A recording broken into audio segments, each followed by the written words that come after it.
E aí, assim, a Ângela é uma mulher que nasceu em 1949, né? Ou seja, a infância, a adolescência dela foi num mundo em que acontecia isso aqui que eu vou falar, né? A lei do divórcio, ela é de 1977. E o que isso pode parecer uma coisa assim, trivial. Bom, o que acontecia antes do divórcio, né? A mulher a casal que se separava, a mulher recebia a condição de desquitada, né? E a condição de desquitada, ela tinha algumas características, mas havia uma característica muito complicada desse lugar, que era que o desquite, ele não permitia que essa mulher casasse novamente. E mais, por outras leis lá, tipo assim, tinha o Estatuto da Mulher Casada, um negócio assim. A mulher, antes desse estatuto, ó, eu até botei aqui, o Estatuto da Mulher Casada, ele é de 1962. Antes desse estatuto, a mulher, dentro do casamento, ela era, por lei, colocada como auxiliadora do marido. E em 62, a mulher passa de auxiliar para colaboradora na sociedade conjugal por lei. E o que isso vai significar, assim? Thaís, só um mini adendo. Inclusive, é dessa época a expressão, né? Fez de mim uma mulher honesta. O casamento fazia das mulheres mulheres honestas. Tem Isso. tudo a ver com esse estatuto aí. Isso, exatamente. Então, assim, a família ela era estruturada da seguinte forma: a família burguesa, né? E isso vai se sedimentar na sociedade brasileira com os nossos próprios conservadorismos, os nossos moralismos e tal. Você tinha a mãe, você tinha os filhos, e você tinha aquele que organizava esse núcleo familiar, porque, na última instância, ele estaria organizando a sociedade. Ele estaria deixando a sociedade tudo bonitinho no lugar que tem que estar, cada um cumprindo seu papel. E o papel da mulher era de criar um filho e reproduzir, não é mesmo? Então, essa naturalização desse papel, ele traz seríssimas consequências, porque se a mulher tem esse papel e esse papel se desfaz por meio da falta da união, ela se torna uma mulher menor. Ela é menos mulher por causa disso, né? Então, o debate em torno da lei do divórcio, ele gira dentro de uma perspectiva muito conservadora, na qual a igreja, principalmente, trouxe para o debate público a ideia de que a mulher divorciada ela era uma mulher que estava dissolvendo os costumes da sociedade brasileira como um todo, pregando a anarquia. Portanto, que eles falavam, o comunismo ele quer o divórcio para pregar o caos social, a anarquia social. Né? Pensando no sentido de que dentro do campo progressista você ia ter pessoas ali que queriam defender o divórcio. Porque o desquite, ele não só não era desejado de forma alguma, como ele, quando acontecia, ele marginalizava essas mulheres como tipo assim, olha, você falhou, você é uma não mulher, você carrega em si a marca do pecado, porque você não vive dentro de uma sociedade conjugal, e não viver dentro de uma sociedade conjugal era pecado, porque o casamento ele não só organizava a sociedade, como ele legislava em cima do corpo e da sexualidade das mulheres.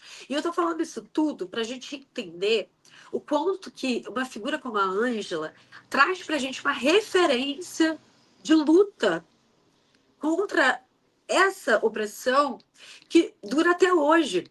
Porque a ideia do Estado agindo sobre o corpo da mulher, das suas diferentes funções biológicas, sociais e tal, é uma ideia que está sendo reatualizada de uma forma brutal. Então, quando eu estava revivendo esses dados e tal, eu me deparei com uma matéria do Trump nos Estados Unidos que ele vai a público fazer uma fala dizendo que as mulheres grávidas não podiam tomar remédio para dor, tipo Tilenol, porque isso poderia causar autismo nas crianças. Então, ele pega uma pesquisa muito precária, sabe-se lá da onde, vai contra toda a comunidade científica e médica para dizer, no fim das contas, que a mulher precisa aguentar a dor.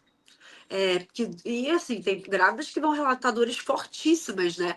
E o que diabos que o Trump tem a ver com isso? Esse vale de uma pesquisa científica absolutamente aqui, que é inconclusiva, que os médicos vão dizer, olha, essa pesquisa nem leva em consideração. Mas ele não só leva, como ele vem a público e causa esse furor, né, nas grávidas do seu próprio país. Quando ele faz isso, ele está dizendo que tem direito sobre o corpo delas. Porque o corpo delas, ele não é um corpo investido de subjetividade, de arte, de sexualidade e de afeto. Ele não é esse corpo do amor que a Ângela vai dizer.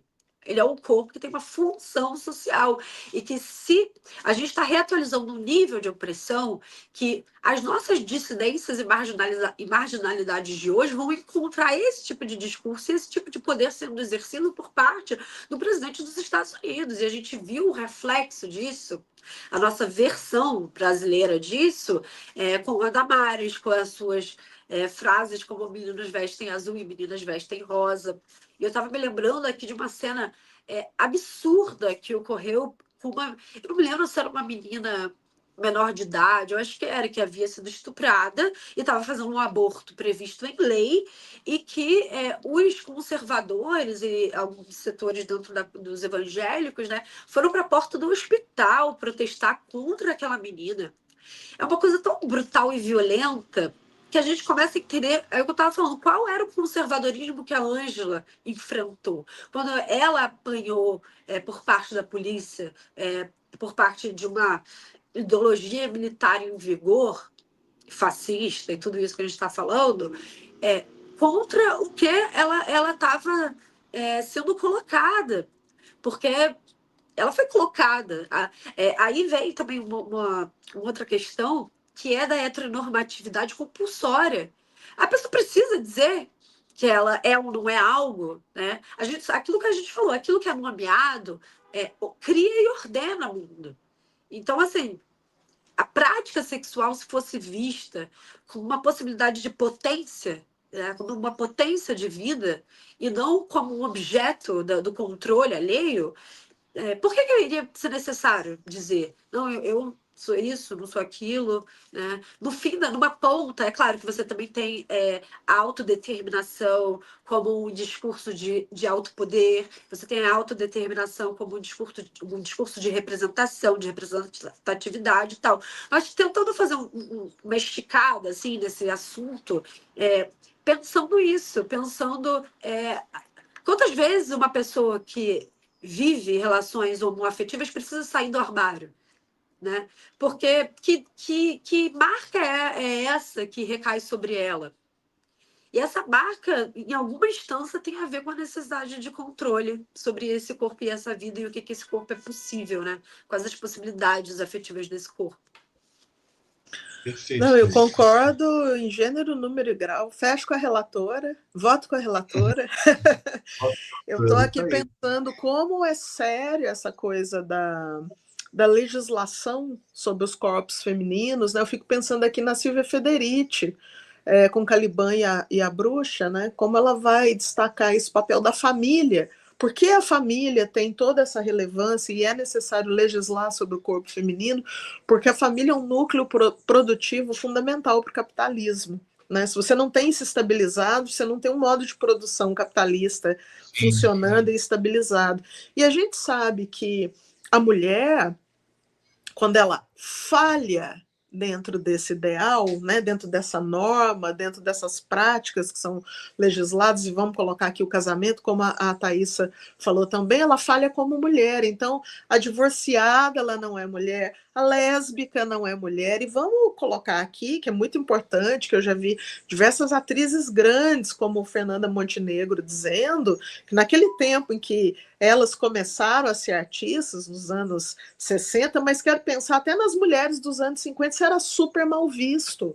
Mulher artista, seja atriz, cantora, ou seja, que está envolvida no showbiz, era colocada assim como uma pária na sociedade, né? Era uma coisa horrorosa, porque é um corpo que escapa desse campo dessa normatização, dessa heteronormatização patriarcal, cujo casamento talvez seja sua expressão jurídica, vamos dizer assim, mais bem feita, né? Então, essas mulheres que escapam a isso, elas pagam um preço muito caro, porque são corpos que estão transitando na sociedade fora dessas instituições normativas, então precisa apanhar dos milicos, precisa perder a visão, né?